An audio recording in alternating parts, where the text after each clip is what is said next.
കാശിറക്കാൻ channel. അപ്പോൾ നമ്മളിന്ന് ഗാർഡനാണ് കാണിക്കാൻ പോകുന്നത്. അമ്മാവനാണ് ബിരിയാണിയുടെ കാര്യങ്ങളൊക്കെ പറയാം.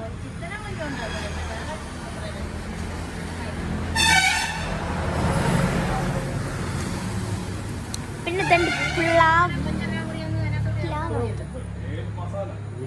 അവിടെ എന്തൊക്കെയാ പറയുന്നത് ഗൈസ്. അപ്പം കുറേ ഉണ്ട് ഇവിടെ എന്ന് പറഞ്ഞാൽ ഭൂപ്രകൃതിയാണ്. ഭൂപ്രകൃതി അതങ്ങടിച്ച് കെട്ടുന്നത്. ചിലതൊക്കെ ഇവിടുത്തെ വെയിൽ കാരണം പാടിപ്പോയിട്ടുണ്ട്.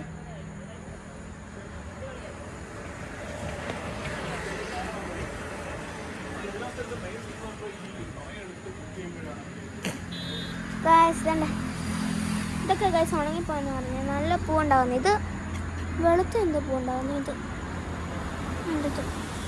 ഇത് ഒരു കുഞ്ഞെന്ന് ഇത് ഇന്നത്തെ വേറെ കളറിലുള്ള പൂ ഗൈസ്. ഞാൻ കുറച്ച് ദിവസമായിട്ട് വെള്ളം മഴ തോന്നി ഞാൻ പ്രത്യേകിച്ച് വെള്ളം ഒഴിക്കാൻ പോയില്ല ഗൈസ്. അതുകൊണ്ടോ എല്ലാം വാടി നിൽക്കും. അതെ എനിക്ക് ഏറ്റവും ഇഷ്ടമുള്ള പിച്ചിയാണ്. പിന്നെ അതൊരു റോസാപ്പൂവിൻ്റെ ഒരെണ്ണം കൂടെ ഉണ്ട്.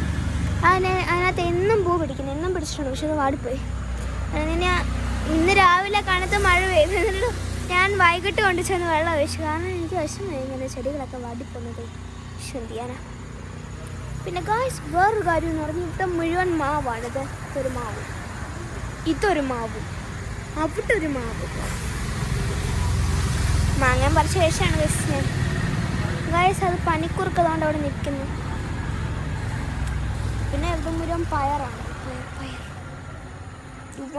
പയർ അല്ല എന്തോ ഒരു ചെടി ഗായ്സ്. കാണാനുണ്ടെങ്കിൽ നമുക്ക് മേളിലോട്ടാണ് കാണണ്ടേ.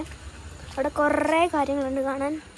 കാരണം ഗായ്സ് ഷാഡോ കിടക്കുന്ന സ്ഥലം ഗായ്സ്. അപ്പോൾ ഒരു വിഷമമായിട്ടുള്ളൊരു വാർത്തയുണ്ട്. കഴിഞ്ഞ മെയ് 28-നാണെങ്കിൽ ഷാഡോ രാവിലെ കിടന്നെന്തോ അലച്ചപ്പോൾ അവനാണെങ്കിൽ അവനെ അഴിച്ചു വിടാൻ വേണ്ടി അവൻ അലയ്ക്കുന്നത്. അവൻ അഴിച്ചു വിട്ടാൻ ഉടനെ റോഡിൽ പോയി ഒരു കാറ് വന്ന് അവനെ ഇട്ടിച്ച് അവൻ പോയി ഗൈസ്. എന്ത് ചെയ്യാനാ ഗൈസ്. ഇതൊക്കെയാണ് ഗൈസ്. ഇനിയും ചെറുക്കുഞ്ഞും കൂടെ മാത്രമേ ഉള്ളൂ. ആകെ ചെറിയുണ്ടല്ലോ വെളുത്ത വട്ടിക്കുഞ്ഞ് ഗൈസ്. ഇവിടെയാണ് ഗൈസ് മേളിലെന്ന് പറയാം. അമ്മ അവിടെ പറഞ്ഞു. അമ്മ പറഞ്ഞിട്ടുണ്ട് അവിടെ പോകരുത്, അവിടെ പിള്ളേരെപ്പോഴത്തേക്കാർ ആൾക്കാരൊക്കെ ഉണ്ടെന്ന്. പക്ഷെ ഇവിടെ ഭയങ്കര കാടുള്ള തല വെള്ളം വേണം ഗൈസ്. അതുകൊണ്ട് അവിടെ ഭയങ്കര കാടാണ്. ഇവിടെ കാടൊക്കെ പറിച്ച് ഇവിടെ നിറയെ പുല്ലുണ്ടായിരുന്നു. കൊതുകാണ് ഇവിടെ മുഴുവൻ. ഇതൊരു മാവാണ്. കഴിഞ്ഞ പ്രാവശ്യം ഇതിനകത്തുനിന്ന് ഒരു മാങ്ങ കിട്ടി. പക്ഷേ അത് പഴുപ്പിക്കാൻ വെച്ചത് കേടായി. കണ്ടേ ഇവിടെയാണ് ഗൈസ്. ഞാൻ പറ്റുവാണെങ്കിൽ ഞാൻ എപ്പോഴും മേളിൽ പോകുന്ന ഷാഡോവിൻ്റെ കൂടെ. അവനായിരുന്നു എനിക്കൊരു കൂട്ടായിട്ട്. കാരണം വേറെയുള്ള ആൾക്കാരെയൊക്കെ കണ്ടാൽ ചിലപ്പോൾ കുഴയ്ക്കും. ഞാൻ ഒരു ധൈര്യമായിട്ടൊക്കെയാണ് ഞാൻ മേളിൽ അവനെ കയറ്റിക്കൊണ്ടൊക്കെ പോകും. പക്ഷേ ഇപ്രാവശ്യം റോഡിൽ പോകുമ്പോൾ പിന്നെ എനിക്ക് പേടിയാണ്. കാരണം ഇപ്പോൾ ന്യൂസിനകത്തൊക്കെ വിഷബാധ എന്നൊക്കെ കേട്ട്. കുഞ്ഞു പട്ടിയാണെങ്കിൽ പേടിക്കണ്ട എന്ന് പറഞ്ഞാൽ ഇതുകൊണ്ട് കൂട്ടിക്കിടപ്പുണ്ട് അവിടെ. അവിടെ കയറിക്കൂട്ടില്ല ഉണ്ട് കഴിക്കുന്നുണ്ട്.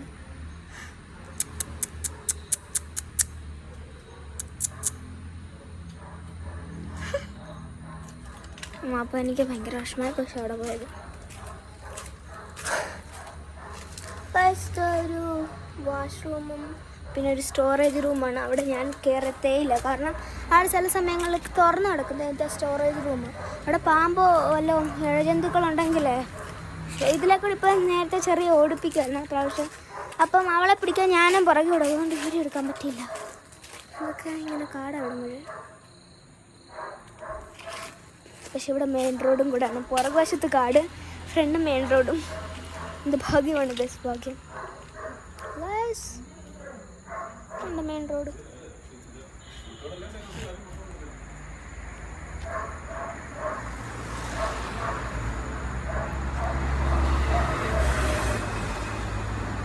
പണ്ട് ഇവിടെ കുറേ ചെടികളും കൂടെ ഉണ്ടായിരുന്നു. ഞാൻ പോയി. എല്ലാത്തിനും ആര് വെള്ളം ഒഴിക്കാനോ എനിക്കൊന്നാമത് മടിയാ. ഞാൻ സത്യം പറയാല്ല. ഗൈസ് എന്താ പറയാ. അപ്പം ഇത് വാഴയൊക്കെ ഉള്ള സ്ഥലമാണ്. ഗൈസ് എൻ്റെ വീട്, മൈ ഹൗസ്. അതെൻ്റെ അമ്മയാണ്. അമ്മ എന്ത് ചെയ്യുക?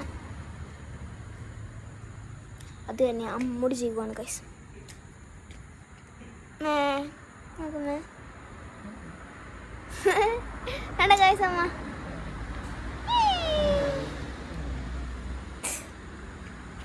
ഇത് കണ്ടോ ആകാശമൊക്കെ കാണാൻ എന്ത് നല്ല രസമാണല്ലോ. അപ്പം ഇന്ന് ഇത്രയുള്ള വീഡിയോ, നാളെ അല്ലെങ്കിൽ ഇന്ന് വേറൊരു വീഡിയോ കാണാം. ബൈ.